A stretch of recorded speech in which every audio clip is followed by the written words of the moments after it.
My name's John Leach, and I come from a family of potters. My grandfather, Bernard Leach, started the Leach pottery at St Ives in 1920. And then, after I was apprenticed to Dad, and my grandfather, and Ray Finch, and Colin Pearson, over a 5-year period, Lizzie, my wife, and I, we came here in 1964. In June of that year, we bought what we now call Muchelney Pottery.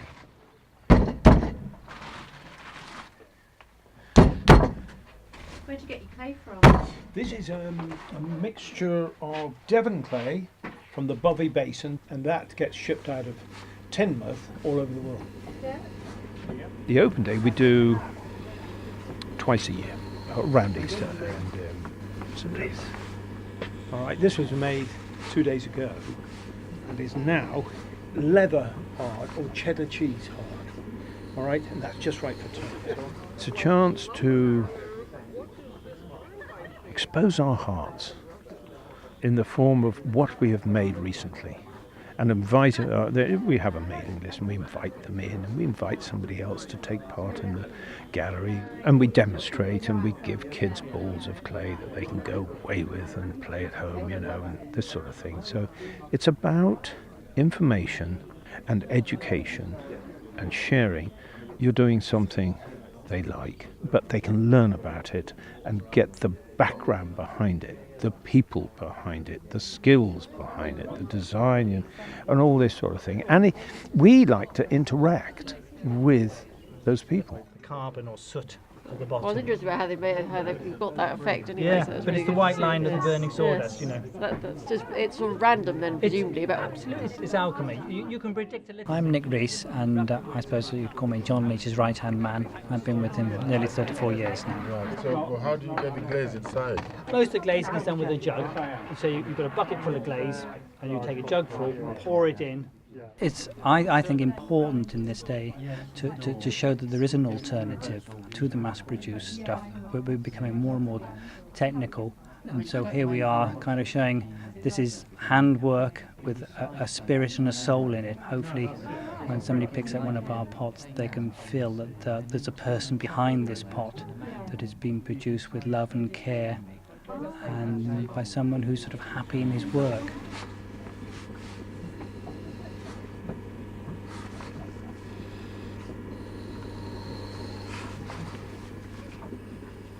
Potters collect other potters' mugs, and when I look across my row of mugs, I've got various mugs made by anybody from my brother, my father, and so on, and other potters, and I can choose who I'm going to commune with over my cup of coffee.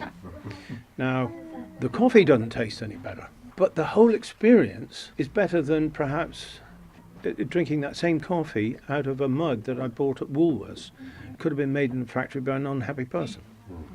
Now, the people who make things by hand, they want to make them. They mind and they care.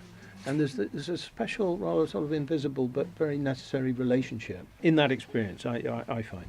John, certainly being third generation, is well known because of the Leach family, and a lot of people come because of that, but also he's established his reputation as a production potter, and he's taken things a sort of step further in the way he runs a very tight ship, really, a very consistent range of pots, and people know they can order a mug or a jug, and each time it will be made exactly the same. When I say exactly the same, within handmade sort of limits. We welcome the variety and the slight differences, but we are disciplined in the way we work, and people know that we have this consistent range of pots, so I think yes, people come because of that. Well, I've got one like this, but the lid has gone. Right.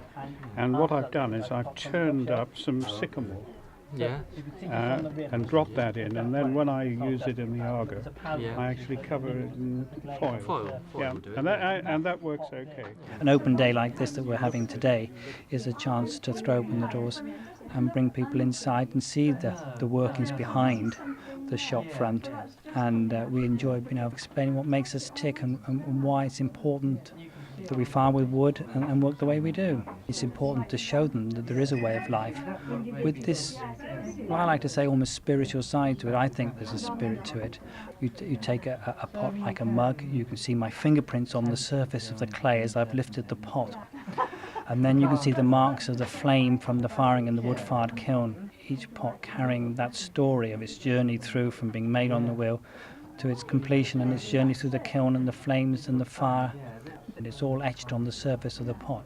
So when you pick up that pot, you're picking up a story and lifetime of experience, actually learning how to do that and get the best from the clay and the best from the kiln itself. What I'm going to do now is to turn these, as I will that one in a few days' time. Has anybody been up to the pond? No, you haven't. Yeah, you're very welcome. If you have you? Yeah, because. Sorry. Yes, 60 yards down there and up. I would say 200 yards about. Very muddy track. You need stout shoes or boots or wellies. And then it runs into a sort of Somerset green drove, and you're into the pond. And the pond's about an acre of water with an island, and it was dug in 1988. Trees in that field planted the winter of '89. And actually, Phil Bartlett, he helps me manage it, and we're now at the process of thinning and culling, because the nurse trees, willows and poplars, have done their job. You know, they've made the oaks and the ashes reach to keep a straight trunk. So we're starting to do that. This pond, I always say, I think I've said before, is the best thing I've ever made out of clay, solid clay.